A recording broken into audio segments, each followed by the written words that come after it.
Salut les amis, Shells TV, j'espère que vous avez bien dormi, que vous allez tous bien. Alors on va parler de cette folle nuit de sport de combat. Première défaite de Kamaru Usman. Fallait le voir venir celui-là. Et Anthony Joshua qui n'a pas réussi à récupérer ses ceintures face à Alexander Usyk, l'Ukrainien. Donc on va commencer par l'événement ce matin. Kamaru Usman qui perd face à Leon Edwards. Fallait le jouer celui-là. Fallait jouer le culot. Parce que moi, personnellement, un avis personnel, je voyais pas comment Edwards pouvait battre Kamaru Usman, personnellement. Je vais être honnête. Et le combat se passait, il prend le premier round. Ok. Et tout le reste du temps, après, il se laisse un peu emmener. Il se laisse un. Kamaru Usman impose son rythme. Il impose son rythme de combat. Et il restait 1 minute 30. Et là, un kick lunaire. Un kick venu de nulle part. Bon, on l'a pas vu venir. KO. On regarde la télé, on se dit, qu'est-ce qui se passe? Bah, il se passe que première défaite de Kamaru Usman. Voilà, c'est le champion. Il était quand même invaincu à l'UFC. Il était très fort. On parlait de lui pour monter en poids en catégorie supérieure, monter, je crois, chez les 93 kilos, monter chez les lourds légers, c'est ça? Donc, et là, ce matin, tout a été remis. Toutes les cartes ont été redistribuées ce matin. Voilà, bravo à Leonard. Ah, pardon, à Leonard. À Edwards, excusez-moi. J'ai mis Léon. Bah, ça pouvait le faire, Leonard. Edwards, bravo à lui. Bien que c'est surprenant. Une victoire surprenante. Voilà, bon. Et puis après, bon, bah, vous connaissez la twittosphère internet. Oh, Kamaru Usman, il a perdu parce qu'il est arrogant, il est ceci, il est cela. Euh, Depuis qu'il est à Hollywood là-bas, il est arrogant, il est ceci, mais depuis qu'il a perdu, on dirait, vous venez de découvrir l'homme. Il a toujours été plus ou moins comme ça. Qu'est-ce que vous découvrez chez lui? Il a toujours été plus ou moins comme ça. Bah oui, c'est vrai. Tant qu'il gagnait, il pouvait être ce qu'il veut. Enfin, il pouvait être ce qu'il voulait, pardon. Il pouvait être ce qu'il voulait, tant qu'il gagnait. Vous voyez, dans la vie, tant que vous gagnez, en fait, encore une fois, morale de l'histoire, tant que vous gagnez, vous pouvez insulter, apparemment, vous pouvez insulter les gens, vous pouvez avoir le comportement que vous voulez, mais vous êtes le champion. Là, une défaite, ça va. J'avoue, ça va. On n'est pas au point où les gens sur les réseaux, on n'est pas au point où il y en a qui disent que finalement, c'est toutes les fois où il a gagné avant, c'était de la chance, c'était ceci ou c'était cela. Ça va, on n'en est pas encore là. Mais vous voyez, les gens, waouh, c'est bien fait pour lui, il était devenu arrogant, il est ceci, il est cela, machin, vous voyez. Quand vous êtes là-haut, tout le monde vous soutient, tout le monde ceci, tout le monde cela, mais quand vous perdez, il suffit d'une seule défaite. Vous pouvez gagner 50 combats, vous pouvez en gagner 50 des combats. Vous avez une carrière, vous avez eu 51 combats. Vous en perdez un. Surtout, surtout si vous perdez le dernier. Vous trouverez toujours des gens pour vous dire que les 50 avant, c'était de la chance. Parce que les 50 avant, il y en avait facile 20 qui pouvaient vous mettre KO, mais c'est juste. Souvenez-vous, j'avais déjà notifié, je vous avais déjà raconté Floyd Mayweather. Invaincu, oui. Mais aujourd'hui, vous trouverez des gens pour vous dire que certains adversaires, il ne les a pas affrontés à leur meilleur niveau. Que certains, il les a affrontés à un moment de leur carrière où ils étaient bancals. C'est pour ça qu'il a invaincu. S'il les aurait affrontés à leur meilleur niveau, il serait pas resté invaincu. Mais on peut prendre le problème, on peut prendre le sujet dans l'autre sens. Peut-être que eux, à leur moment de leur carrière, ils ont pris Floyd Mayweather, bah, le mec, il est imprenable, peut-être. Voilà. Mais aujourd'hui, le Kamaru Usman, le pauvre, C'est un peu, depuis ce matin, c'est un peu devenu le mec, ah bon, bah, il a perdu. C'est qu'en fait, le mec, il est pas si fort que ça. Bah, si, il est très très fort. Hier, c'est un coup qui est venu nulle part, qu'il a mis KO. De toute manière, il fallait ça. Pour battre un tel champion, c'est ce qu'il fallait. Il n'y a pas eu. On n'est pas comme un Tyson Fury, un Deontay Wilder, où on voyait clairement que Tyson Fury était meilleur.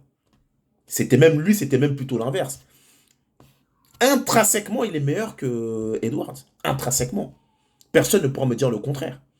Mais dans la vie, surtout dans les sports de combat, mais dans la vie en général, il y a des coups qu'on vient, il y a des coups dans la vie qu'on ne voit pas venir. Et c'est d'autant plus vrai sur un ring de MMA. Il y a des coups dans la vie qui nous mettent KO qu'on ne voit pas venir. Voilà. Hier, il aurait pu être un héros. Continuer sur son... À 1 minute 30 près, ce matin, je serais en train de nous faire un débrief. Kamaru Usman, invaincu. Kamaru Usman, roi de l'UFC. Kamaru Usman ceci, Kamaru Usman cela. Eh ben non. À 1 minute près, à un coup près, un kick. Et tout est changé ce matin. On est en train de... J'en suis là à vous dire que bah, ça reste un champion, ça reste un immense champion. Il va revenir. Il va demander un match revanche. Il va redoubler d'efforts, je pense, pour récupérer sa ceinture, qui pour lui est sa propriété. Et n'oublions pas que jusqu'à sa défaite d'hier soir, il était invaincu. Et ça a le mérite d'être souligné, ça. Invaincu. Voilà. Depuis qu'il est à l'UFC, c'est la première fois qu'il perd. Maintenant, à voir quelles conséquences psychologiques cette défaite aura sur lui. Parce qu'il y a des champions qui sont invaincus pendant longtemps. Il suffit d'une défaite pour qu'après, derrière, tout s'écroule. C'est-à-dire que le mec, mentalement, tu le perds. J'espère que ce ne sera pas son cas. Et j'espère qu'il va revenir. De toute manière, il reviendra. Parce que je ne pense pas qu'il restera sur... Parce que malgré tout, admettons, on prend le scénario du pire. Cette défaite lui met un coup derrière la tête. Il se décide, tiens, il est peut-être temps pour moi d'arrêter l'UFC. Bah en fait, on va pas retenir qu'il a été invaincu de 2013 jusqu'à 2022. Non, l'être humain, il va retenir, nous, l'être humain, la populace, on va retenir que il a perdu et il a arrêté. C'est ça qu'on va retenir. Donc j'espère pour lui qu'il va revenir en forme. Après, on va parler Anthony Joshua. Bon, Anthony Joshua, il n'y a pas grand-chose à dire en fait. Bien que je le voyais récupérer sa ceinture, franchement, je le voyais récupérer sa ceinture.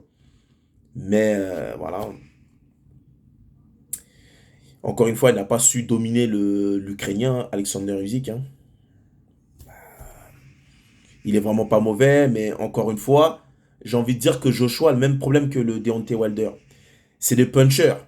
C'est pas des boxeurs très techniques, c'est des punchers. C'est des mecs, ils ont la bonne droite. Mais quand la bonne droite, ils n'arrivent pas à la placer, ça devient compliqué pour eux. Vous mettez un mec technique qui sait travailler, qui a un bon jeu, qui a un bon jeu de poing, qui a un bon... comme un Tyson Fury. Tyson Fury, c'est pas un puncher, c'est un mec, vous voyez, il est technique, il a un bon jeu de poing, il a un bon jab, il a un bon jeu, il a un jeu de boxe.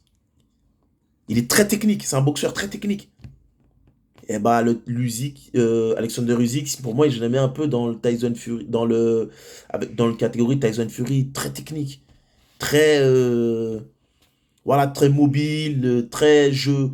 Il sait jouer du point. Il a un bon jeu de boxe, ouais. C'est ce qui fait que pour les boxeurs comme des Deontay Wilder, des Anthony Joshua, bah, quand ils n'arrivent pas à envoyer la sauce, quand ils n'arrivent pas à mettre le punch, en fait, ça devient compliqué pour eux. En fait, ils n'ont pas de solution. Parce que Andy Ruiz, c'est ça.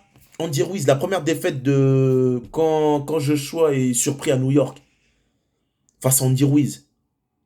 Mais c'est parce qu'il est surpris par sa technique. En fait, on avait un boxeur, Andy Ruiz, c'était un boxeur plutôt gros, plutôt trapu. Et il a été surpris par sa vitesse et sa technicité. Il a été surpris. Et boum, boum, boum. Andy Ruiz, Joshua, le combat match retour.